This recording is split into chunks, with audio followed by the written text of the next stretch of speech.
अस्सलामुअलैकुम वरहमतुल्लाहि वबरकातुहू। कैसे हैं आप लोग? उम्मीद है आप लोग ठीक। आज सबसे पहले आपको 11वीं शरीफ की बहुत बहुत ज़्यादा मुबारक। 11वीं शरीफ का चांद नज़र आ चुका है, तो इंशाअल्लाह अज़्ज़ा वजल इसमें आपको मनक़बत का सिलसिला भाई इसी महीने में शुरू हो गया।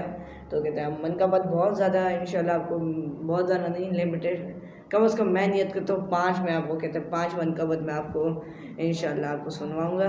तो आप लोग भी फिर उस पर प्यार देना है इंशाअल्लाह अज़्ज़ा वजल। सब्सक्राइब भाई चैनल पर आया तो चैनल पर सबसे पहले चैनल को सब्सक्राइब कर लेना है। उसके बाद वीडियो को लाइक भी करना है, ठीक है।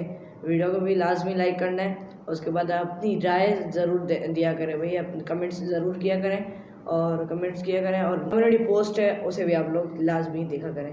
तो 11वीं की आपको ये मुबारकबाद देनी थी। इंशाअल्लाह अज़्ज़ा वजल आपसे मुलाकात होगी इंशाअल्लाह एक अगली वीडियो में, नई वीडियो में। आप लोग इस वीडियो पर राय ज़रूर दीजिएगा इंशाअल्लाह अज़्ज़ा वजल। और उम्मीद है कि इसी महीने में हमारे 1000 सब्सक्राइबर्स भी कंप्लीट हो जाएंगे इंशाअल्लाह अज़्ज़ा वजल। जैसे आप 12वीं के महीने में आपने सपोर्ट किया था, वैसे ही आपको इसी महीने में भी सपोर्ट करना है भाई। मुझे इंशाअल्लाह इसी महीने में चाहिए भाई 1000 सब्सक्राइबर्स चाहिए इंशाअल्लाह। आपको शेयरिंग भी लाजमी करनी है, शेयरिंग करनी है, शेयरिंग तो वो तो लाजमी करनी ही करनी है। उसके अलावा सब्सक्राइब भी लाजमी करना है। अस्सलामु अलैकुम वरहमतुल्लाहि वबरकातुहू। जज़ाकल्लाहु खैरा।